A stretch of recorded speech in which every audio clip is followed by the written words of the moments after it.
شيخ ومرشدا أما بعد بسم الله الرحمن الرحيم ألا إن أولياء الله لا خوف عليهم ولا هم يحزنون صدق الله العلي العظيم. எல்லா புகழும் நம்மை படைத்து பரிபாலனம் செய்யக்கூடிய ஏகவல்லவன் அல்லாஹ் ஒருவனுக்கு உரித்தாக. சாந்தியும் சமாதானமும் கண்மணி நாயகம் ரசூலுல்லாஹி ஸல்லல்லாஹு அலைஹி வஸல்லம் அன்னவர்கள் மீதும் அவர்களின் அடிச்சுவற்றை அடிதவராது பின்பற்றிய உத்தம சத்திய சஹாபாக்கள், நல்லோர்கள், நாதாக்கள், சுஹதாக்கள், சாலிஹின்கள் குறிப்பாக நம் அனைவர்கள் மீதும் என்றென்றும் குன்றாது நின்று நிலவட்டுமாக. ஆமீன். அல்ஹம்துலில்லாஹ். அன்பிற்கும் மிகுந்த மரியாதைக்குரிய அல்லாஹ்வின் நல்லடியார்களே, கண்மணி நாயகம் ஸல்லல்லாஹு அலைஹி வஸல்லம் அவர்களின் பாக்கியம் நிறைந்த உம்மத்துமார்களே, எல்லாம் வல்ல ரப்புல் ஆலமீன் புனித நிறைந்த வலிமார்களுடைய நினைவு தினத்தை கொண்டாடக்கூடிய இந்த நல்ல நாளிலே வலிமார்களுடைய நல் துஆவையும் அவர்களுடைய நல்ல ஆசையும் பெற்ற சாலிஹின்களுடைய கூட்டத்திலே அல்லாஹ் நம் எல்லோரையும் அல்லாஹ் ஒன்று சேர்ப்பானாக. எல்லாம் வல்ல ரப்புல் ஆலமீன் கண்மணி நாயகம் ஸல்லல்லாஹு அலைஹி வஸல்லம் அவர்களோடு உயர்ந்த சொர்க்கத்திலே வலிமார்கள் இறைநேசர்களோடு இருக்கக்கூடிய தௌஃபீக்கை அல்லாஹ் நம் அனைவருக்கும் தந்தல் புரிவானாக.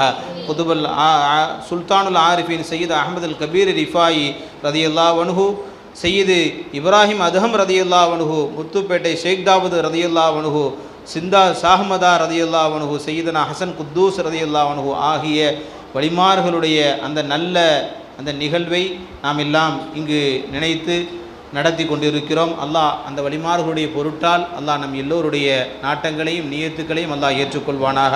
அல்லாஹ் நம்முடைய எல்லா விதமான நோய்களையும் அல்லாஹ் ஷிஃபாவாக்கி தந்தல் புரிவானாக. எல்லா விதமான பலா முசீபத்துகள் ஆபத்துகள் அத்துணையிலிருந்தும் அல்லாஹ் நம்மையும் நம் குடும்பத்தையும் நம் சமூகத்தையும் அல்லாஹ் பாதுகாத்தல் புரிவானாக. ஆமீன். அல்ஹம்துலில்லாஹ்.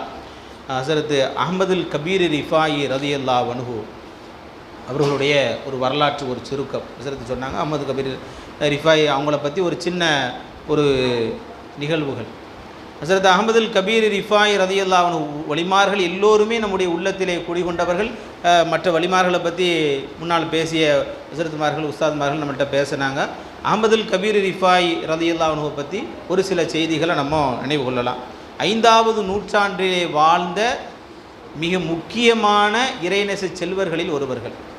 கௌசுல் ஆலம் ஒரு பக்கம் பெரிய எல்லா வலிமார்களுக்கும் தலைவராக ஒரு இடத்துல இருந்தாங்கன்னா, இவங்க இன்னொரு பகுதியினுடைய மிகப்பெரிய இறைநேச செல்வர்களாக அவர்களுக்கும் இவர்களுக்கும் சுமார் ஒரு 42 ஆண்டு காலம் வித்தியாசம் இருந்தது. இமாம் ரிஃபாயியா தரீகாவினுடைய ஒரு இறைநேசராக அந்த தரீகாவை உருவாக்கியவர்களாக இருந்தார்கள் இமாம் அஹ்மதுல் கபீர் ரிஃபாயி ரலியல்லாஹு அன்ஹு அவர்கள். இவங்க பிறந்து 4வது வயசில் அவங்க உம்மா வஃபாத் ஆயிட்டாங்க. 7வது வயதில் தந்தையும் இழந்தார்கள். எப்படி ஸல்லல்லாஹு அலைஹி வஸல்லம் பிறக்கிறதுக்கு முன்னால் பாப்பாவையும் பிறந்த பிறகு தந்தையும் இழந்தார்களோ அதுபோல் வலிமார்கள் நிறைய வலிமார்களுடைய செய்திகளை படிக்கும்போது எத்தீம்களாக அனாதிகளாக வந்தவர்கள் மிகப்பெரிய இறைநேசர்களாக மாறினார்கள் வரலாறெல்லாம் பார்க்க முடியும். அந்த வழியிலே வந்தவர்கள் தான் ஹஸரத் அஹ்மதுல் கபீர் ரிஃபாயி ரலியல்லாஹு அன்ஹு அவர்களும். அப்போ பிறந்து 4-7 வயதில் தாயும் தந்தையும் இழந்து தன்னுடைய உம்மாவுனுடைய சகோதரர் தாய் மாமா ஷேக் மன்சூர் ரஹ்மத்துல்லாஹி அலைஹி அவர்களிடத்தில் வளர்ந்து வருகிறார்கள். வளர்ந்து வர்ற சமயத்தில் அவங்களுடைய சில நல்ல செய்திகளை சொல்லிக் கொடுக்கிறார்கள். 7 வயதிலேயே குர்ஆனை மனப்பாடம் செய்து ஹாஃபிலாக இருக்கிறார்கள். நிறைய ஹதீஸு கலையிலையும் தேர்ந்தவர்களாக அஹ்மதுல் கபீர் ரிஃபாயி ரலியல்லாஹு அன்ஹு வளர்ந்தே வர்றாங்க. வளர்ந்து வரக்கூடிய சமயத்தில் இவர்கள் உண்டான இன்னும் சில விஷயங்களை சொல்லிக் கொடுக்கணுங்கிறதுக்காக வேண்டி வாசித் அப்படிங்கிற அந்த இடத்துல கொண்டு போய் ஷேக் மன்சூர் ரஹ்மத்துல்லாஹி அலைஹி அலியுல் ஹைரி அப்படிங்கிற இன்னொரு செய்கையை அவங்கள்ட்ட கொண்டு போய் என்ன செய்கிறாங்க, விடுறாங்க. அலியுல் காரி வாசித்தி ரஹ்மத்துல்லாஹி அலைஹிட்ட பாடம் படிக்கிறதுக்காண்டி கொண்டு போய் விடுறாங்க. அவங்க நிறைய பாடம் சொல்லி கொடுக்குறாங்க. இப்படி பாடம் சொல்லிக்கிட்டு இருக்கும்போது ஒரு செய்தி ஒன்று நடக்குது. வெளியே போகும்போது நமக்கு பிரியமான மாணவர்களை நம்ம கூட அழைச்சி செல்வது சில உஸ்தாத்மார்களுடைய பண்பு. ஏதாவது ஒரு விருந்துக்கு அழைச்சாலோ ஏதாவது ஒரு நிகழ்விற்கு அழைத்தாலோ மாணவர்களில் ஒருவர், அதுவும் நல்ல மாணவரை, பிடித்தமான மாணவரை அழைத்து செல்வது வழக்கம். அலியுல் காரி வாசித்தி ரஹ்மத்துல்லாஹி அலைஹி அஹ்மதுல் கபீர் ரிஃபாயி சின்ன பிள்ளை தான் அழைச்சிட்டு போகிறாங்க. ஒரு ப்ரோக்ராமுக்கு, ஒரு விருந்து நிகழ்வுக்கு அழைச்சிட்டு போகிறாங்க. அங்கே இந்த தஃப் அடிக்கிறத நம்ம பார்த்துருப்போம். தஃப் அடிக்கிறது ரிஃபாயி தரீகாவில் உள்ளவர்களெல்லாம் தஃப் அடிக்கக்கூடிய அந்த நிகழ்வு, நம்ம ஃபக்கீர்கள் அவர்களெல்லாம் அந்த வம்சத்தில் வந்தவங்க, அவங்க குடும்பத்தில் உள்ளவங்கெல்லாம் தஃப் அடித்து இந்த சில பாடல்கள் படிப்பாங்க. இதெல்லாம் அவங்கள்ட்ட இருந்து அவங்க குடும்பத்தில் உள்ளவங்க. ஏன்னா இந்த பழக்கம் அவர்களுடைய ஊரில் இருந்து அந்த வாசித்திங்கிற சொல்லக்கூடிய அந்த ஊரில்களில் அல்லது இவங்க பிறந்த அந்த ஊரில் ஈராக்கு பக்கத்தில் உண்டான ஒரு சின்ன ஒரு தீவு, உம்மு அபீதான்னு சொல்லக்கூடிய பதாயிகு பசராக்கு பக்கத்தில் ஒரு சின்ன தீவு பதாயிகு, அதை விளங்குறதுக்காண்டி பசரான்னு சொல்லுவாங்க. உம்மு அபீதான்னு சொல்லக்கூடிய அந்த ஊர் 5வது நூற்றாண்டில் என்ன செய்கிறாங்க, ஹிஜ்ரி 5வது நூற்றாண்டில் தான் இவங்களுடைய வாழ்க்கை இருக்குது. இந்த தஃப் அடிக்கக்கூடிய பழக்கம் இருக்குது. அவங்க விருந்துக்கு போகிறாங்க. விருந்துக்கு போன சமயத்தில் அங்கே தஃப் அடித்து சில பாடல்களை படிக்கக்கூடிய ஒரு நபர் பாடல் படிச்சுட்டே இருக்கிறாங்க. சுற்றி எல்லோரும் நிற்கிறாங்க. பாடல் படிச்சுக்கிட்டே இருக்கும்போது சின்ன பிள்ளையாக இருக்கக்கூடிய அஹமதுல் கபீர் ரிஃபாயி போய் அந்த தஃப்பை பிடிச்சி கிழிச்சிட்றாங்க. வாங்கி என்ன செய்கிறாங்க, அந்த தஃப்பை கிழிச்சு போட்டுறாங்க. எல்லாருக்கும் பெரிய பெரிய ஆட்கள்லாம் உட்காந்து, என்ன சின்ன பிள்ளைல ஏன் கூட்டு வந்து விளையாடுறீங்க அப்படின்னு கேட்டாங்க. அப்போ அவங்களுடைய உஸ்தாத் அலியுல் காரி ரஹ்மத்துல்லாஹி அலைஹி சொன்னாங்க, இல்லை ஏதோ ஒரு காரணம் இல்லாமல் அந்த பிள்ளை செய்யாது. என் பிள்ளையை நான் கூட்டு வந்திருக்கேன்னா ரொம்ப செல்ல பிள்ளை எனக்கு, அந்த பிள்ளை காரணம் இல்லாமல் எந்த காரியத்தையும் செய்யாது, கூப்பிட்டு வேணால் கேட்டு பார்ப்போம் அப்படின்னாங்க. அப்போ சுல்தான் ஆரிஃபின் அஹமதுல் கபீர் ரிஃபாயை அவங்கள கூப்பிட்றாங்க. கூப்பிட்டு ஏன் அது மாதிரி செஞ்சீங்க, தஃப்பை எடுத்து பிச்சு போட்டிங்களே, என்ன காரணம்னாங்க. நான் ஏன் செஞ்சேன்னு அந்த தஃப்பை அடிக்கக்கூடிய ஆள்கிட்ட கேளுங்கன்னாங்க. நான் ஏன் செஞ்சேன்னு அவர்கிட்ட கேளுங்கன்னாங்க. அப்போ அவரை கூப்பிட்டு என்ன ஏன் எதனால் செஞ்சாங்க நீங்கள் சொல்லுங்கண்ணா. ஏன்னா 2 பேரும் எதுவும் பேசலை. அடித்து பாடல் பாடிக்கொண்டு இருக்கும்போதே எடுத்து பிச்சு போட்டாங்க. அப்போ என்ன காரணம்? இல்லை, நேற்றைய தினம் நான் ஒரு நிகழ்விற்கு போனேன். நேற்று அந்த தஃப் அடிக்கக்கூடிய ஆள், நேற்று நான் ஒரு நிகழ்விற்கு போனேன். அங்கு போய் சில பாடல்களை படித்து நான் அடித்தேன். அங்கு சில மது அருந்தக்கூடியவர்கள் மது அருந்துவிட்டு அந்த போதையின் உச்சத்திற்கு சென்று நான் அடித்தவுடன் அப்படியே மயக்கத்தில் கீழே விழுந்து போனார்கள். ஒருவேளை இவங்களும் அதே மாதிரி இருப்பாங்களோன்னு நான் நினச்சேன். உடனே இவர் பிச்சு கீழே போட்டார். ஏன்னா நல்லோர்கள் இறைநேசர்கள் குழுமி இருக்கக்கூடிய இடத்தில் இதுபோல கெட்ட எண்ணம் உடைய உன்னுடைய தஃப்பு உன்னுடைய பாடலும் அது படிப்பதற்கு தகுதி இல்லை என்பதை சிறுவராக இருந்த சுல்தானுல் ஆரிஃபின் அஹமதுல் கபீரி ரிஃபாயி ரலியல்லாஹு அன்ஹு உணர்ந்து கொண்டார்கள் அப்படின்னு நினைச்சாங்க. சின்ன பிள்ளையாக இருக்கும்போதே இந்த நிகழ்வு நடக்குது. மாணவர் அலியுல் காரி ரஹமத்துல்லாஹி அலைஹி உங்களுடைய மாண்பை எல்லாத்துக்கும் எடுத்து சொன்னாங்க. எல்லாரும் உணர்ந்துக்கிட்டாங்க. அப்படியே கொஞ்சம் கொஞ்சமாக வர்றாங்க, வளர்ந்து வருகிறார்கள். மார்க்க ஞானத்தையும் கல்வி ஞானத்தையும் கற்றுக்கொண்டு மீண்டும் எங்கே போகலாம், தன்னுடைய சொந்த ஊருக்கு போகலாம் அப்படின்னு நினைக்கிற சமயத்தில் இவர்கள் 12 ஆண்டுகள் கடும் தவம் செய்தார்கள்.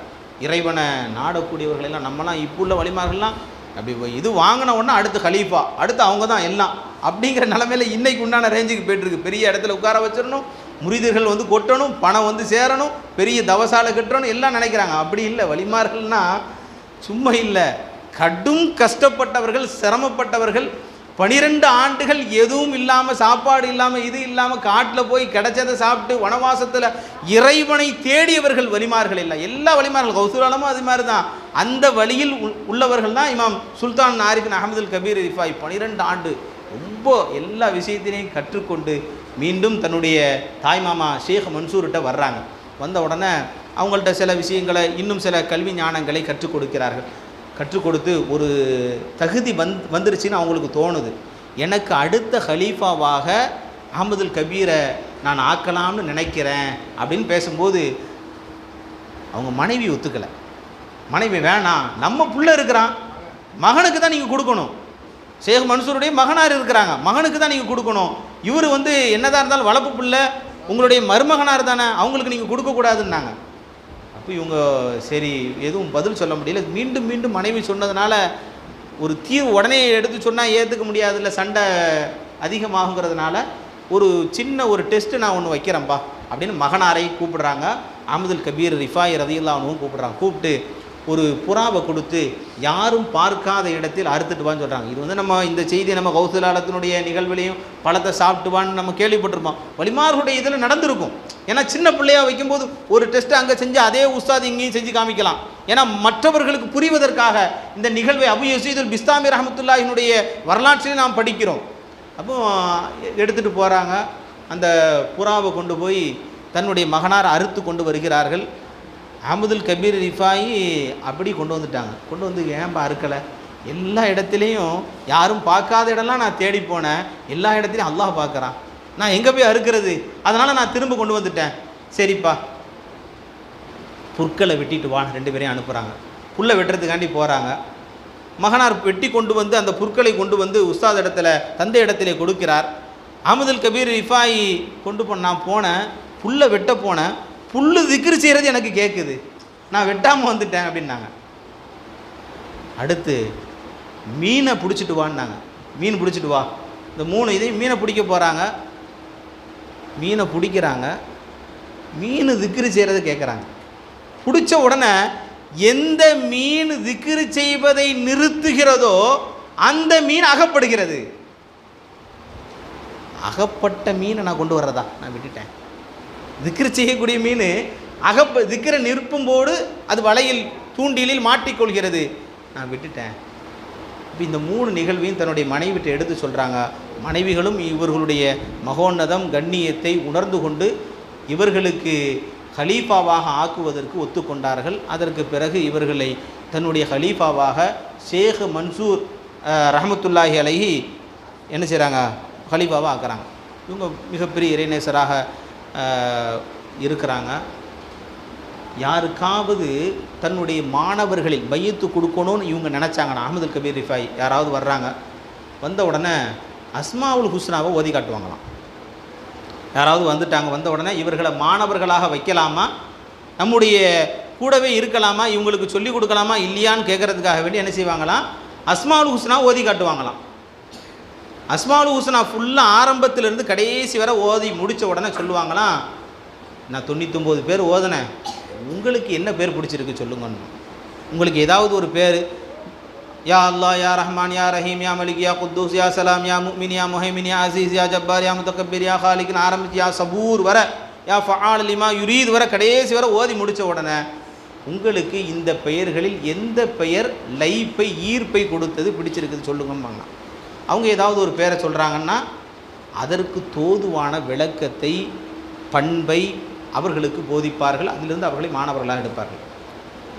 இல்லை முதல்ல அவங்களுக்கு இது வரலை அப்படின்னா 2வது ஓதி காட்டுவாங்க. முதல்ல யா அல்லாஹ் யா ரஹ்மான் யா ரஹீம் திரும்பவும் அஸ்மாவுல் ஹுஸ்னா ஓதி காட்டுவாங்க. 2வது கேட்பாங்க, ஏதாவது உங்களுக்கு பேர் வந்துருச்சா, இல்லை எனக்கு 2வதும் கணிக்க முடியலை. மீண்டும் 3வது முறையாக ஓதி காட்டுவார்கள் அஸ்மாவுல் ஹுஸ்னாவை. 3வது தடவை ஓதி காட்டின பிறகு அஸ்மாவுல் ஹுஸ்னாவில் ஏதாவது உங்களுக்கு பேர் தோது வந்துருச்சா கேட்பாங்க. 3வது முறையும் சொல்லிட்டாங்கன்னா பிரச்சனை இல்லை, அதற்கு தோதுவான விளக்கங்களையும் பாடங்களையும் அவர்களுக்கு கற்றுக் கொடுத்து தன்னுடைய மாணவர்களில் ஒருவராக ஆக்கி கொள்வார்கள். 3வது முறையும் அவருக்கு வரலன்னா சொல்லுவாங்களாம், உங்களுக்கு இந்த வேலை செட் ஆகாது, நீங்கள் வேறு வேலை பார்த்துக்குங்க, உங்களுக்கு இதில் இருக்கிறது சரியாக வராது என்று அவர்களை தன்னுடைய மாணவர்களாக ஏற்றுக்கொள்ள மாட்டார்கள் அப்படின்னு என்ன செய்கிறாங்க, அவருடைய வரலாற்றில் எழுதுகிறாங்க. இவங்க கோபமே பட மாட்டாங்களாம். அஹ்மதுல் கபீர் ரிஃபாயி கோபமே பட மாட்டாங்களாம். அன்புல பேரன்பு கொண்டவர்களாம் எல்லார் மேலையும், மனிதர்கள் மேலே மட்டுமல்ல எல்லா ஜீவராசிகளின் மீதும் பேரன்பு கொண்டவர்கள். யார்? அஹ்மதுல் கபீர் ரிஃபாயி ரஹமத்துல்லாஹி அலைஹி. அதாவது ஒரு நாள் என்ன செய்கிறாங்க, இவங்க ஃபஜ்ர் தொழுகைக்காண்டி போகிறாங்க. தொழுகைக்கு போகும்போது ஒரு யூதன் ஒருத்தன், இவர்கள்னு தெரியாது, இவர்களுடைய மாணவர் ஒரு ஆள் போகிறார் போல, அவரை வழிமறிச்சிடலான்னு சொல்லி வழிமறிச்சிட்டான். இவர்களுடைய தோற்றத்தில் ஏன்னா எல்லாம் சாதாரணமாக இருப்பாங்க, ரொம்ப சாதாரணமான ஆடை அணிவாங்க, சாதாரணமாக இருப்பாங்க, எல்லாத்துலேயும் இருக்கிறதுனால இவர்களுடைய மாணவர் நினச்சிட்டு அவரை வழி மறிச்சிட்டாங்க. மறித்த உடனே என்ன பண்ணிட்டாங்க, ரொம்ப நேரம் ஆயிடுச்சு, நீண்ட நேரம், தஹஜ்ஜுலேருந்து ஃபஜ்ருடைய நேரம்லாம் வந்துருச்சு. ஃபஜ்ருடைய நேரமும் கடந்து ஃபஜ்ர் நேரம் முடிகிறதுக்கு போகும்போது வெளிச்சம் ஏற்படுகிறது. அப்போ தான் இவங்களை பார்த்தோன்னா உங்களையா மறிச்சிட்டான்னு பயந்து மயங்கி அந்த மனிதர் கீழே விழுந்து விட்டார். அவரை அதுக்கப்புறம் தூக்கி விட்டு அதற்கப்புறம் இவங்க தொழுகைக்கு வேகமாக போனாங்க. முரீதீன்கள்லாம் மாணவர்கள் எல்லோரும் எதிர்பார்த்துட்ருக்குறாங்க இவங்க வரலையேன்னு. அதுக்கப்புறம் தொழுகை ஃபஜ்ரினுடைய தொழுகையை வைத்து முடித்த பிறகு அவங்க என்ன செய்கிறாங்க, கூப்பிட்டாங்க, மாணவர்களை கூப்பிட்டு, இன்ன நபர் ஒரு யூதன் ஒரு ஆள் இருக்கிறார், அவருக்கு பிள்ளைங்க மனைவி மக்கள் வீடு எல்லாம் எங்கே இருக்குதுன்னு விசாரிச்சுட்டு வாங்கன்னு அனுப்புனாங்க. அப்போ எல்லோரும் போய் விசாரிச்சுட்டு வந்துட்டாங்க. இந்த இடத்துல இருக்கிறார், அவருக்கு 5 பிள்ளைங்க, மனைவி இங்கே இருக்கிறாங்க, இவங்க எல்லாத்தையும் விசாரிச்சுட்டு வந்த உடனே அவருக்கு வேண்டி எல்லா உதவிகளையும் நீங்கள் செய்யுங்க, சில உதவி பொருட்கள், உணவுப் பொருட்கள், ஒரு மாதத்திற்கான எல்லா பொருட்களையும் கொண்டு போய் அவர் கொடுத்தாங்க. கொடுத்தோன்னே அவர் ஏன் நீங்கள் எனக்கு தர்றீங்கன்னு கேட்டாங்க. அஹ்மதுல் கபீர் ரிஃபாயை சொல்லிவிட்டாங்க, காலையில் அவங்கள பார்த்த உடனே நீங்கள் பயந்துட்டீங்களா, பயக்கத்தில் நடுக்கம் ஏற்பட்டு மயக்கம் போட்டு கீழே விழுந்துட்டீங்களா, அந்த நடுக்கத்தை தீர்ப்பதற்காக உங்களுக்கு உதவி செய்வதற்கு கொடுத்து விட்டாங்கன்னா. தன்னை தொழுகை விடாமல் தடுத்த ஒருத்தனுக்கு வேண்டிய உதவிகளை செஞ்ச உடனே சில காலங்கள் கழித்து அந்த யூதன் இவர்களிடத்திலே வந்து இஸ்லாத்தை ஏற்றுக்கொண்டதாக வரலாறு நமக்கு சொல்லும். யார்கிட்டையும் என்ன செய்ய மாட்டாங்க, கோவமே பட மாட்டாங்க. ஒரு ஆள் அவருக்கு கடிதம் எழுதுறாங்க. சில பேருக்கு நல்லோர்கள் வர வர வர சில பேருக்கு பிடிக்காது. எதிரிகளும் என்ன செய்வான், அவன் பாட்டில் என்ன இவன் ஸ்டேஜ் குறையுதா இல்லையா, நல்லவங்க ஒரு நல்ல காரியங்கள் செய்யும்போது சில பேர் எதிரிகளும் உருவாகி கொண்டே இருப்பார்கள். அது மாதிரி என்ன பண்ணால் ஒரு கடிதம் ஒன்று எழுதுனான். எடுத்தோன்னு என்ன தெரியுமா, தஜ்ஜாலே. சில பேர் இந்த மொட்டை கடிதாசு எழுதுவானா இல்லையா, அது மாதிரி மொட்டை கடிதாசு தஜ்ஜாலே எழுத்தோன்னே பார்த்தோன்னே கோவம் வருமா இல்லையா, எல்லாத்தையும் எழுதி முடித்த உடனே அப்படி இப்படி எல்லாத்தையும் எழுதிட்டான். எழுதி முடித்த உடனே யார் என்னன்னு கேட்பாங்க. இன்னும் ஆள் இடத்துல கொடுத்துட்டான், என்னன்னு தெரியாது, மூடி இருந்தது கடிதம். நான் நல்ல செய்தியை சொல்கிறாங்கன்ட்டு நான் வந்து கொடுத்துட்டேன். மாணவர்கள் ஒரு ஆள் தான் கொடுத்தாரு, அவர் நல்ல செய்தி சொல்கிறாருன்னு நான் நினச்சேன், உங்களை பற்றி தவறாக சொல்லியிருப்பான்னு நான் வந்து கொடுத்துருக்க மாட்டேன். இல்லை பரவாயில்லை அப்படின்னு சொல்லிவிட்டு சில அன்பளிப்புகளை எடுத்து அவருக்கு போய் கொடுங்கன்னாங்க. திட்டக்கூடிய ஒருத்தனுக்கு ஏன் அன்பளிப்பு கொடுத்தீங்க, என்னை திட்டினதுனால எனக்கு சில நன்மைகள் வந்து சேர்ந்தது. ஒருத்தன் நம்மளை திட்டுறானா நமக்கு என்ன வரும், யதார்த்தமாக நமக்கு கோபம் வரும். நம்ம என்ன செய்வோம், திரும்ப திட்டுவோம், அல்லது திட்ட முடியலையா வேறு ஏதாவது என்ன செய்யணுமோ அதை செய்வோம். ஆனால் அஹ்மதுல் கபீர் ரிஃபாய் என்ன செய்கிறாங்க, சில அன்பளிப்புகளையும் பரிசுகளையும் கொடுத்து அவருக்கு கொடுத்து அனுப்புகிறார்கள். ஏன், இவரின் மூலமாக எனக்கு நன்மைகள் வந்துருச்சு அப்படின்னு சொல்லிட்டு. அப்போ அதுபோல் சில நேரத்தில் கோபமே பட மாட்டாங்களாம், எப்பவுமே சாந்த சுரூபியாக இருப்பார்கள். ரமதான் மாதத்தில் ஒரு நாள் என்ன ஆயிடுச்சு, ஒரு ஆள் சாப்பிட கூப்பிட்டார். நோன்பு திறந்துட்டு எங்கள் வீட்டில் வந்து சாப்பிட வாங்கன்னு கூப்பிட்டார். சாப்பிட்றதுக்கு சரி நான் வர்றேன்னு சொல்லிட்டாங்க. நோன்பு திறந்த உடனே தொழுகிறாங்க. மகரிப் தொழுது முடித்த உடனே சில சுல்லத்தான தொழுகை தொழுது முடிச்சுட்டு அவ்வாபின் தொழுக கூட முடியல, வாங்க வாங்க வாங்கன்னு. சில பேர் அவசரப்படுவாங்களே இல்லை, சீக்கிரம் வாங்கன்னு அவசரப்படுவான். கூட்டு போனவொன்னே அங்கே போய் வெளியே போய் விட்டுட்டு அவன் பாட்டில் போயிடுவான். இதுபோல் இவங்களை ரொம்ப அவசரப்பட்டு அவ்வாபின் தொழுகை கூட தொழுக விடாமல் ரொம்ப அவசரப்பட்டு கூட்டு போய் அங்கே போய் என்ன பண்ணிட்டான், வீட்டில் கொஞ்சம் நில்லுங்க, அந்த உள்ளே போய் கூட்டு வரேன் அப்படின்னு சாப்பாடு ரெடி பண்ணி உள்ளே போனவன் உள்ளே மறந்துட்டான். இவங்க வெளியே நிற்கிறதையே உள்ளே போன உடனே வீட்டுக்கு உள்ளே சென்றவன் மறந்துன உடனே இவங்க வெளியே ரொம்ப நேரம் நீண்ட நேரம் நிற்கிறாங்க. வருவாங்க, வீட்டில் உள்ள ஆள், வீட்டில் மனைவி மக்கள்லாம் பார்த்து எல்லாம் மறந்து போச்சு. இஷா தொழுகைக்கு பாங்கு சொல்லும்போது தான் வெளியே வரும்போது இவங்க வெளியே நின்றுட்டுருக்குறாங்க.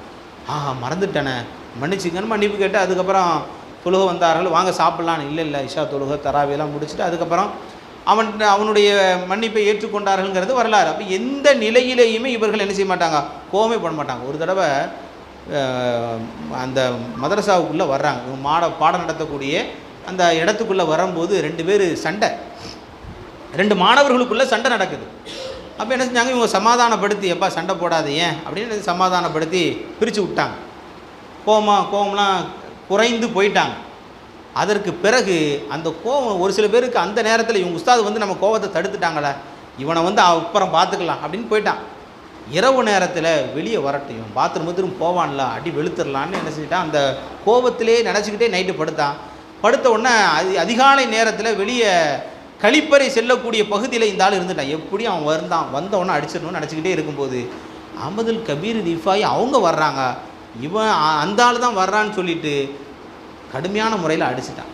அடித்த பிறகு தான் தெரியுது, நம்முடைய உஸ்தாதையை அடித்து போட்டோமே. மன்னிப்பு கேட்டு மயக்கத்தில் கீழே விழுந்து விட்டான்.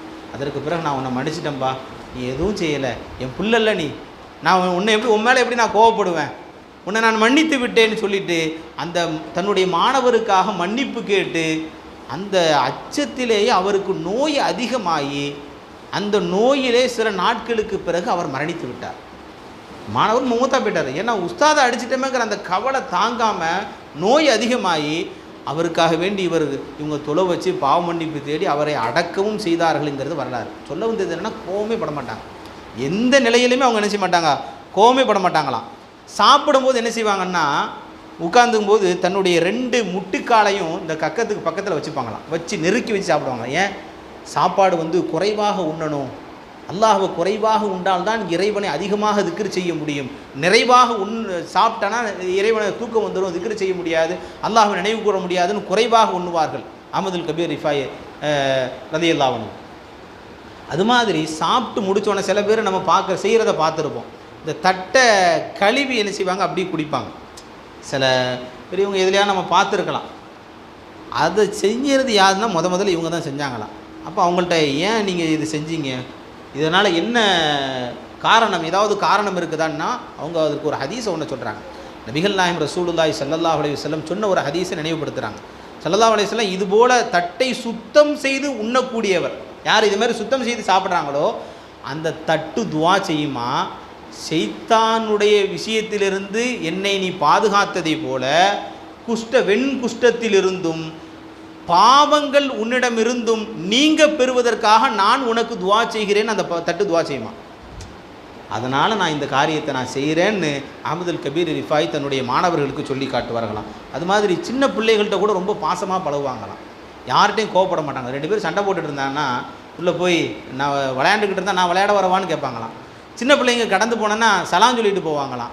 2 பேர் சண்டை போட்டாங்கன்னா 2 பேர் சண்டை போடுறாங்க, சண்டையை சமாதானப்படுத்திட்டு எப்பா நீ யாருப்பா நம்ம கேட்போம்ல, 2 பேரை சமாதானப்படுத்தி எப்பா நீ யார் மோவன் அப்படின்னு கேட்குற மாதிரி ஒரு பிள்ளையை கூப்பிட்டுங்க வா நீ யார் மோவன்பான்னு கேட்டாங்களாம். உங்களுக்கெல்லாம் தேவையில்லாத விஷயம் இன்றைக்கி நம்ம பிள்ளைய பேசுகிறாங்களா இல்லையா, உங்களுக்கெல்லாம் தேவையில்லாத விஷயம், இதெல்லாம் தலையிடாதே, நீங்கள் வேலையை பார்த்துட்டு போங்க அப்படின்னு சொல்கிற மாதிரி எங்கள் ஒருத்தர் என்ன செஞ்சிட்டான், அஹ்மதுல் கபீர் ரிஃபாயை பார்த்து சொல்லிட்டான், உங்களுக்கு தேவையில்லாத விஷயம். ஆமாம் கரெக்டாக அது சொன்னப்பா, எனக்கு தேவையில்லாத விஷயந்தான், வீணான காரியத்தில் நான் வந்துட்டேன், என்ன மன்னிச்சிருன்னு உடனே அந்த பிள்ளைகிட்ட மன்னிப்பு கேட்டு விட்டு வந்தார்களாம்.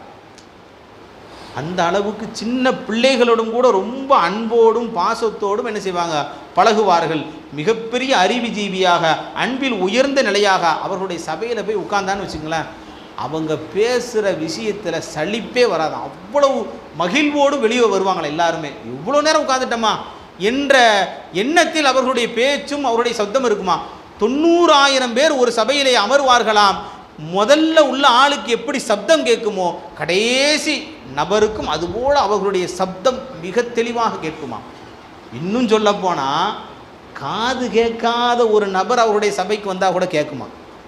இதில் எழுதுகிறாங்க, காது கேட்காத ஒரு ஆளுக்கு அவர்கள் பேசக்கூடிய அந்த செய்திகள் அவருடைய உள்ளத்திலே கொண்டு போய் அல்லாஹ் சேர்ப்பான் என்று அவருடைய மாணவர்கள் சொல்லக்கூடிய அந்த செய்திகளை நம்ம பார்க்க முடியும். பெரும் வியாதிகளும் உள்ளவர்கள் எல்லாம் என்ன செய்வாங்களா, இவங்க யாருக்காவது உடம்பு சரியில்லைன்னா அவங்களுக்கு பணிவிட செய்வாங்களாம். வழிமார்கள்னால் நம்ம எல்லாம் பெரிய போய் ஒரு இடத்துல போய் உட்காந்துப்பாங்க அப்படிங்கிறது இல்லை. அது மட்டும் நம்முடைய பார்வைகள் எல்லாம் பெரிய ஜுப்பா போட்டிருப்பாங்க, பெரிய தாடி கையில் ஏதோ தஸ்பி வச்சு ஓதிக்கிட்டே இருப்பாங்க, அவங்க தான் வழிமா. அது இல்லை. அஹ்மதுல் கபீர் ரிஃபாய் என்ன செய்வாங்கன்னா தொழு நோயாளிகளையும், ஹதீஸில் இதை அவங்களுடைய வரலாற்றில் எழுதும்போது குறிப்பிடுறாங்க, தொழு நோயாளியாக இருக்காங்கல்ல அவங்களுக்கு வேண்டிய உதவிகளை செய்வாங்க, அவங்களுடைய புண்ணுக்கு மருந்து போடுவாங்க, அவர்களுடைய ஆடையை எடுத்துகிட்டு போய் துவைத்து அதை உலர்த்தி அவர்களுக்கு கொடுப்பார்கள். அவர்களுக்கு உண்டான அந்த நகத்தை வெட்டுறது, அவர்களுக்கு உண்டான எல்லா பணிவிடைகளையும் செய்து கொடுப்பார்களாம். இவர்களுடைய ஆசிரியர்கள் மட்டும் இது மாதிரி வணக்கசாலிகள் யாராவது வந்தால் அவங்க செருப்பு எடுத்து அவங்களுக்கு கொடுப்பாங்களாம். இப்போ நம்மளுடைய உஸ்தாத்மார்கள் வரும்போது சில நேரத்தில் நம்ம பார்த்துருப்போம், செருப்பு இப்படி திருப்பி வைக்கிறது, அவங்க போகும்போது போட்டு போகிறதுக்கு. அதை அஹ்மதுல் கபீர் ரிஃபாய் செய்வாங்களாம். செருப்பை இப்படி திருப்பி வைக்கிறது, வெளியே போகும்போது உள்ளே வரும்போது நம்ம இப்படி கழட்டிருப்போம், போகும்போது அதை திரும்பி நின்று போடணுமே, அவங்களுக்கு இலகுவாக இருக்கணும்னு நம்முடைய உஸ்தாத்மார்களுக்கு நம்ம திருப்பி வைப்போம். அதை அஹ்மதுல் கபீர் ரிஃபாய் தான் செஞ்சாங்களாம். செருப்பை இப்படி திருப்பி வச்சு என்ன செய்வாங்களாம், போடுறதுக்கு உஸ்தாதுக்கு பணிவிடை. அது மாதிரி ஹாதிமி இல்லாத நபர்களில் ஒருவர் அவர்கள், ஹாதிமே வைக்கவே இல்லையா, அவங்க வேலையை அவங்களே செய்வாங்களாம். மாணவர்கள் வருவாங்களாம், நான் இந்த வேலை செய்கிறேன்னா வேணாம், நீங்கள் செய்கிறத விட நல்ல முறையில் செய்கிறதுக்கு அல்லாஹ் எனக்கு கற்றுக் கொடுத்துருக்குறான், அல்லாஹ் எனக்கு பழகி கொடுத்துருக்கேன், நானே என் வேலையை செஞ்சுருக்கிறேன். துணி துவைக்க வேணாம் நான் நல்லா செஞ்சுப்பேன், நீங்கள் எனக்கு செஞ்சு தருவீங்களா இல்லையா, அதை விட நல்ல முறையில் நான் துவைத்து கொள்வேன், வேண்டான்னு என்ன செய்வாங்களாம், போயிடுவாங்களாம். விலங்கினங்கள் ஒரு அந்த பத்ஹான்னு சொல்லக்கூடிய அந்த இடத்துல ஒரு நாய் ஒன்று, சிறங்கு பிடித்த ஒரு நாய் ஒன்று இருந்தது. அந்த நாயை யாருமே கவனிக்கலை. அந்த நாயை கொண்டு போய் என்ன செய்வாங்க, தேடி போய் அந்த நாயை பிடித்து அந்த நாயினுடைய சிறங்கையெல்லாம் கழுகி அதற்கு உண்டான மருந்துகளை போட்டு தனியாக ஒரு இடத்துல வச்சு அதை சரி செய்து 3 நாளுக்கு பிறகு ஊருக்கு வர்றாங்க. எல்லாரும் கேட்டாங்க, ஒரு நாய்க்கு போய் இப்படி செஞ்சீங்களே, நாய்க்கு போய் இப்படி செய்ய தேவையா அப்படின்னு கேட்டாங்களாம். அவங்க சொன்னாங்களாம், அஹ்மதுல் கபீர் ரிஃபாய் சொன்னாங்களாம், நாளைக்கு மறுமையில் இந்த நாய் உடம்புல சரியில்லாமல் சிறங்கு பிடித்து இது மாதிரி இந்த நோயினால் பாதிக்கப்பட்ட சமயத்தில் நீங்கள் எல்லாம் பார்த்துக்கிட்டு இருந்தீங்களே அப்படின்னு அல்லாஹ் என்கிட்ட கேட்டுருவானோ, யார்கிட்டையும் கேட்டுருவானோங்கிற அச்சத்தில் தான் அந்த நாய்க்கு வேண்டிய உதவிகளை நான் செய்தேன். ஏதாவது ஒரு நாய் உடம்பு சரியில்லாமல் இருந்தால் அதற்காக தேடி போய் ஓடுவாங்களாம், யா முபாரக் நில்லுன்னு. இது ஆடுகளையும் மாடுகளையும் விலங்கு ஜீவிகளையும் பார்த்து நில்லு, உனக்கு வேண்டிய உதவி செய்ய தான் நான் வர்றேன்னு சொல்லுவாங்களாம். விலங்கினங்களை கூட அவ்வளவு பேரன்பு கொண்டவர்கள் அஹ்மதுல் கபீர் ரிஃபாய். நம்மெல்லாம் இன்றைக்கி மனுஷன் கீழே விழுந்து விபத்தில் சிக்கிக்கிட்டால் ஃபோட்டோ எடுக்கிறான், செல்ஃபி எடுக்கிறான், வீடியோ எடுத்து செய்தியை போடுவதிலே கவனமாக இருக்கக்கூடியவர்கள். விலங்கினங்களுக்கு கூட வலிமார்கள்னா யாருங்கிறத புரிந்து கொள்ள வேண்டும். விலங்கினங்களுக்கு கூட உரிய கண்ணியத்தையும் மகத்துவத்தையும் அவர்களுக்கு உண்டான இஸ்ஸத்தையும் கொடுத்தவர்கள் இறைநேசர்கள். அந்த வழியில் வந்தவர்கள் தான் அஹ்மதுல் கபீர் ரிஃபாயி ரலியல்லாஹு அன்ஹு. பாதிக்கப்பட்ட மக்களுக்காக வேண்டி துவா செய்வாங்க. யார் இருந்தாலும் இவங்க ஏதோ ஏழைகள்லாம் இல்லை, மிகப்பெரிய அரசர்கிட்ட இருக்கக்கூடிய செல்வத்தின் 4/1 இவர்கள்ட்ட இருந்து தான். அந்த அளவுக்கு இருந்தும் கூட அரை ரொட்டி சாப்பிடுவாங்களாம். டெய்லி ஒரு நாளைக்கு ஒரு வேளைக்கு அரை ரொட்டி சாப்பிடுவாங்களாம். ரொட்டிக்கு தொட்டுக்க எதுவும் வச்சுக்க மாட்டாங்களாம். பிச்சை ரொட்டி என்ன செய்வாங்க, அப்படியே வச்சு சாப்பிடுவாங்க. யாராவது வந்தால் சின்ன பிள்ளைல அந்த பழக்கம் இருந்து தான். யாராவது ஏழை பிள்ளை வந்து அந்த சாப்பாடை கொடுத்துருவாங்களாம். ஆடை இல்லாமல் யாராவது தான் மேலே போட்டிருக்க ஆடையை கழட்டி கொடுத்துருவாங்களாம். யாராவது பாதிக்கப்பட்ட யாராவது ஒரு நபர் வந்தால் அவர்களுக்கு உண்டான உதவிகளை சின்ன பிள்ளையிலேருந்தே செய்வாங்களாம். அவர்களுக்கு உண்டான உதவி செய்கிறது, அவருக்கு துவா செய்கிறது, அவர்களுக்கு பணிவிடை செய்கிறது, அந்த பண்பு அவர்களிடத்திலே குழந்தையிலிருந்தே அவங்கள்ட்ட என்ன செஞ்சது இருந்ததாக நமக்கு வரலாற்றில் சொல்வார்கள். இவங்களுடைய வரலாறுகளில் சில செய்திகளை முக்கியமாக பதிவு செய்வார்கள். அதில் முக்கியமான செய்திகளில் ஒன்று, இவங்க மக்கமா நகருக்கு போயிட்டு ஹஜ்ஜினுடைய கிரியைகளை முடித்து விட்டு அங்கேருந்து மதீனாவுக்கு போனார்கள். அங்கே போய் ஸல்லல்லாஹு அலைஹி வஸல்லம் ரவுதா ஷரீஃபை தரிசித்த சமயத்தில் பல கிதாபுகளிலே வரக்கூடிய செய்தி அல்லாமா சுயூத்தி ரஹ்மத்துல்லாஹி அலைஹி இவங்களுடைய முரீதுகளில் உள்ளவங்க அவங்க எழுதுகிறாங்க. ஜலாலுத்தீன் தப்சீர் கிதாபை எழுதினக்கூடிய இமாம் சுயூத்தி போன்ற பெரும் இமாம்கள்லாம் பதிவு செய்யக்கூடிய ஹதீஸு. இவங்க போன உடனே ஸல்லல்லாஹு அலைஹி வஸல்லம் ரவுதா ஷரீஃபில் இருந்து சலாம் சொல்லி, இவ்வளவு காலம் நான் தூரமாக இருந்து உங்களுக்கு நான் சலாம் சொன்னேன், இப்போ நான் உங்களை தேடி வந்திருக்கிறேன்னு சொன்ன உடனே உங்களுடைய கையை கரத்தை கொடுங்கன்னு சொன்னோன்னே ஸல்லல்லாஹு அலைஹி வஸல்லம் கரம் வெளியே வந்தது, அதை முத்தமிட்டார்கள்ங்கிற செய்தி ஏகப்பட்ட வரலாற்று செய்திகளிலேயும் இவங்களுடைய செய்திகளை பதிவு செய்யக்கூடிய மிகப்பெரிய தப்சீர் கிதாபுகளிலெல்லாம் இந்த செய்தி என்ன செய்கிறாங்க, பதிவு செய்கிறாங்க. இன்னும் ஒரு படி மேலே போய் அல்லாம சுயூத் ரஹ்மத்துல்லாஹி அலைஹி சொல்கிறாங்க, ஸல்லல்லாஹு அலைஹி வஸல்லத்தினுடைய கரத்தை இவர்கள் கண்ட காரணத்தால் இவர்களுக்கு ரலியல்லாஹு அன்ஹுங்கிற சஹாபிங்கிற பேரை சொல்லலாமாங்கிற ஒரு இஹ்திலாஃபை கூட சொல்கிறார்கள். ஏன்னா ஸல்லல்லாஹு அலைஹி வஸல்லத்தை உயிரோடு யார் பார்த்தார்களோ அவர்கள் சஹாபி அப்படின்னு கேள்வி போட்டுட்டு அதற்குண்டான பதிலையும் அவர்கள் சொல்லுவார்கள். ஸல்லல்லாஹு அலைஹி வஸல்லத்தை மேராஜுக்கு போன சமயத்தில் எல்லா நபிமார்களும் சந்தித்தார்கள், எல்லா நபிமார்களுக்கும் சஹாபிங்கிற சொல்ல முடியாது. ஏன்னா இது வேற உலகம், அது ஒரு வேற உலகம். இவங்க வேற உலகத்தில் சந்தித்ததுனால அந்த வார்த்தையை சொல்கிறது இது இல்லை. எனவே சந்தித்தது உண்மை. இது அவங்க மட்டுமல்ல, பின்னால் நின்ற இவர்களுடைய மாணவர்கள் 90,000 பேர்களும் இதை நேரடியாக பார்த்தார்கள். அந்த சமயத்தில் இன்னும் சொல்ல போனால் அந்த சமயத்தில் கௌசுல் ஆலம் அங்கே இருக்காங்க. முஹைதீன் அப்துல் காதிர் ஜீலானி அங்கே இந்த நிகழ்வை கண்டதாக வரலாற்றிலே பதிவு செய்வார்கள்.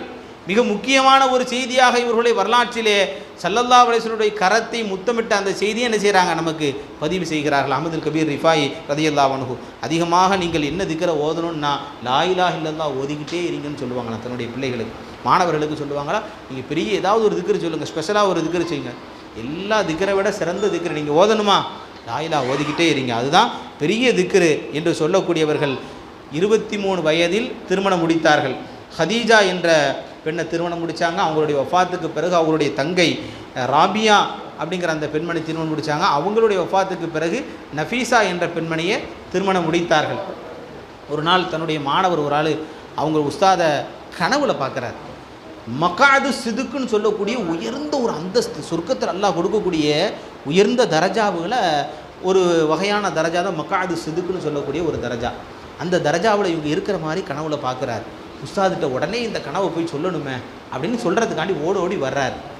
வீட்டுக்கு வெளியே வந்து நிற்கிறார். வீட்டில் அஹ்மதுல் கபீர் ரிஃபாயி ரலியல்லாஹு அன்ஹுடைய மனைவி இந்த சூட்டுக்கோலை வச்சு அவங்கள அடிக்கிறத பார்த்துட்டார். யார்? வசைபாடி சொல்லக்கூடிய திட்டுகளாலும் அந்த சூட்டுக்கோளால் மனைவிக்கு அஹ்மதுல் கபீர் மிகப்பெரிய இறைநேசர், மிகப்பெரிய வழி, ஆயிரக்கணக்கான மாணவர்கள் இவர்களுக்கு கீழே உண்டு. வீட்டில் அந்த இதை வச்சு அடித்த உடனே அதை இவங்க நேரில் பார்த்தோன்னே இவங்க மனசு தாங்கலை. ஒரு வசைபாடக்கூடிய அந்த வார்த்தையும் சொல்லி இதெல்லாம் கேட்ட உடனே நேராக வர்றாங்க மாணவர்கள்ட்ட. இப்படிப்பட்ட மனைவி அமைஞ்சிட்டாங்களே, நம்ம உஸ்தாதுக்கு நல்ல மனைவி கிடைக்காம போயிட்டாங்களே அப்படின்னு ரொம்ப வருத்தமாக இருக்குது. சரி, அந்த மனைவியை மனவிலக்கு விட சொல்லிடலாம். அதுக்காண்டி என்ன செய்யலாம்? இப்போ அதுக்கு மனவிலக்கு செய்யணுன்னா சில திருகங்களை, கிட்டத்தட்ட 500 திருகம் அந்த சமயத்தில் சொல்கிறாங்க. 500 திருகம் கொடுத்தா தான் அந்த பெண்மணி விட்டுட்டு போவா.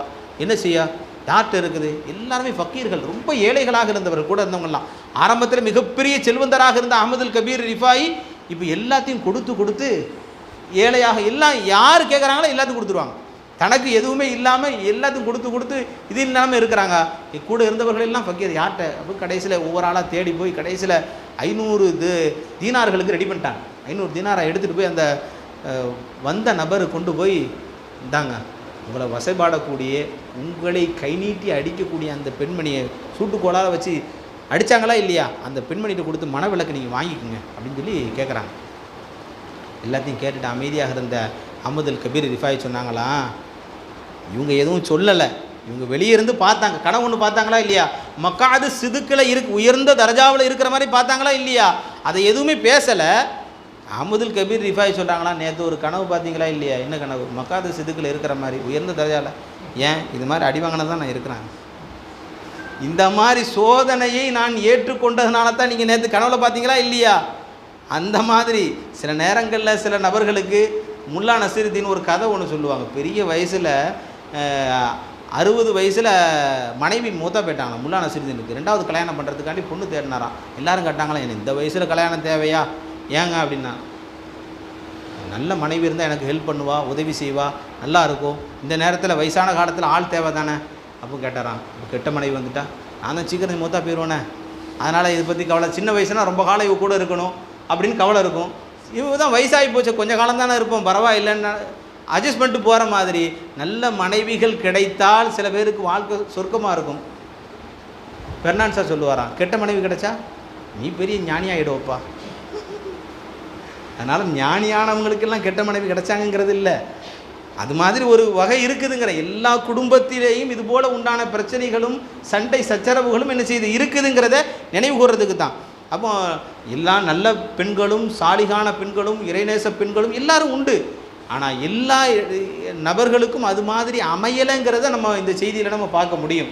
அப்போ அதுபோல் உண்டான உயர்ந்த அந்தஸ்தை அடைவதற்கு இதுவும் ஒரு காரணமாக எனக்கு இருந்தது என்று தன்னுடைய மாணவர்கள்ட்ட சொல்லிவிட்டு, அந்த குடும்பத்தோடு நான் என்ன செய்கிறேன், இந்த மனைவியோடு நான் அட்ஜஸ்ட் பண்ணிட்டு போகிறேன், ஏன்னா எனக்காண்டி சில காரியங்கள் சில தியாகங்களை இந்த பெண்மணி செய்கிறா, அதனால் நான் விட்டு கொடுத்து போகிறேன் என்று சொல்லிவிட்டு சென்றார்கள். இந்த செய்தியை நம்ம பார்க்க முடியும். எனவே அஹ்மதுல் கபீர் ரிஃபாயி ரஹமத்துல்லாஹி அலைஹி அவங்க இதுபோல் வாழ்ந்து ஹிஜ்ரி 578 தன்னுடைய ஜமாத்துல் அவ்வல், இந்த மாதம் ஜமாத்துல் அவ்வல் 23வது பிறையில் அவர்கள் உடல்நிலை சரியில்லாமல் ஆயிடுச்சு. 30 நாள், ஒரு நாள் அல்ல 2 நாள் அல்ல, அவருடைய வஃபாத்தி எப்படி உடம்பு சரியில்லைனா இந்த வயிற்றுப்போக்கு ஆயிடுச்சு. ஒரு நாளைக்கு 30 தடவை போகுமா. ஒரு நாளைக்கு நமக்கெல்லாம் ஒரு 4-5 தடவை போனாலே நம்ம பலகீனமாகிடுவோம், உட்காந்துருவோம். சரி உட்காந்துருவோம்ப்பா, உங்களுக்கு தொழுகலாம் முடியலை அப்படின்லாம் நம்ம எல்லாத்தையும் ஒதுக்கிடுவோம். 30 தடவை வயிற்றுப்போக்கு ஆனாலும் 30 தடவையும் உது செய்துட்டு அப்படி உட்காருவாங்களாம். உது செஞ்சுட்டே வருவாங்களாம். உது செஞ்சு இப்படி ஒரு நாள் இல்லை 2 நாள் 30 நாள் ஆகிடுச்சான். மாணவர்கள்லாம் ரொம்ப வருத்தப்பட்டாங்க. ஒரு மாணவர் கேட்டார், அவங்களுடைய மாணவர்கள் ஒரு ஆள், உஸ்தாதே என்ன உங்களுடைய முடிவு நெருங்கிட்டோன்னு எங்களுக்கு பயமாக இருக்குது. அதுதான்ப்பா நடக்க போகுது. என்னுடைய சதையும் என்னுடைய கொழுப்பும் எல்லாம் அதோடு கலந்து போயிட்டுருக்கு. ஏன் தெரியுமா, என் பிள்ளைகள் எல்லோருடைய பாவங்களும் மன்னிக்கிறதுக்காண்டி நான் கேட்டுட்டேன். நான் யோசிக்கணும். வலிமார்கள் இறைநேசர்கள்லாம் சும்மா இல்லை. அவங்க சொல்கிறாங்க, எல்லாத்தையும் மன்னிச்சு அந்த வேதனை எனக்கு கொடுன்னு நான் கேட்டேன். எல்லாரும் அவங்க எடுத்துப்பாங்க. ஸல்லல்லாஹு அலைஹி வஸல்லம் கேட்டாங்களா இல்லையா, சக்கராத்துடைய நிலைமையில் என் உம்மத்துமார்களுடைய வேதனையில் எனக்கு கொடுத்துருன்னு கேட்டாங்களா இல்லையா. அது மாதிரி என் பிள்ளைகளினுடைய மாணவர்கள் யாரெல்லாம் இருக்கிறாங்களோ யாருக்கு எந்த கஷ்டம் வரக்கூடாது, இவனுக்கு இந்த கஷ்டம் எல்லாத்தையும் எடுத்துக்கொண்டார்கள். அத்துணை வேதனையும் நான் அனுபவித்துத்தான் நான் எனக்கு மூத்து வரணும்னு துவா கேட்டாங்க. 30 நாள் கழிந்த பிறகு அந்த நோயிலே அவர்களுக்கு அதிகமாகி ஹிஜ்ரி 578 ஜமாஅத்துல் அவ்வல் பிறை 23 அவர்கள் இந்த உலகத்தை விட்டு மறைந்தார்கள் என்ற வரலாற்று செய்திகளை நமக்கு பதிவு செய்வார்கள். இந்த இவர்களுடைய வரலாற்றிலிருந்து நமக்கு சில தகவல்கள், சில படிப்பினைகள். அதில் முக்கியமானது மனிதர்களோடு அன்போடு இருக்க வேண்டும். மனிதர்கள் மட்டுமல்ல, அதாவது உயிருள்ள இன்னும் மனிதர் அல்லாத ஜீவ காரூணியன்கள், ஆடு மாடு பார்த்தா சலாம் சொல்லுவாங்களாம். யார்? ஆடுகளை பார்த்தா அஸ்ஸலாமு அலைக்கும் சொல்லுவாங்களாம். மாடுகளை பார்த்தா அஸ்ஸலாமு அலைக்கும் சொல்லுவாங்களாம். நாய் பன்றியை பார்த்தால் சபாஹுல் ஹைர், குட் மார்னிங் சொல்லுவாங்களாம். யார்? நம்மலாம் பார்த்தாச்சு அப்படின்னு நினைச்சக்கூடாது. யாரையும் எந்த விலங்கினங்களையும் எந்த ஜீவராசிகளையும் பார்த்து அது மாதிரி சொல்லக்கூடாதான். அது மாதிரி என்ன செய்வாங்களா, மாடுகளை எல்லோரும் கேட்பாங்களா, ஏன் இது மாதிரிலாம் சொல்கிறீங்க? உங்களை ஏதாவது நான் நல்ல வார்த்தையே என்னுடைய வாயிலிருந்து வரணும்னு நான் நினைக்கிறேன். நான் யாரை பார்த்தாலும் நல்ல வார்த்தை மட்டும்தான் பேசணும்னு நான் ஆசைப்படுறேன், விருப்பப்படுறேன். அதனால் அந்த வார்த்தை அல்லாத வேறு எந்த வார்த்தையும் என்னுடைய நாவிலே வரக்கூடாது என்று நான் விரும்புகிறேன் என்று சொல்லி இந்த உலகத்தை விட்டு அன்போடு உண்டான கொள்கைகளை பரப்பிவிட்டு சென்ற ஹஜ்ரத் அஹ்மதுல் கபீர் ரிஃபாயி ரலியல்லாஹு அன்ஹுடைய வாழ்க்கையை எடுத்து நடப்பதற்கு அல்லாஹ் நம் எல்லோருக்கும் தௌஃபீக் செய்வானாக.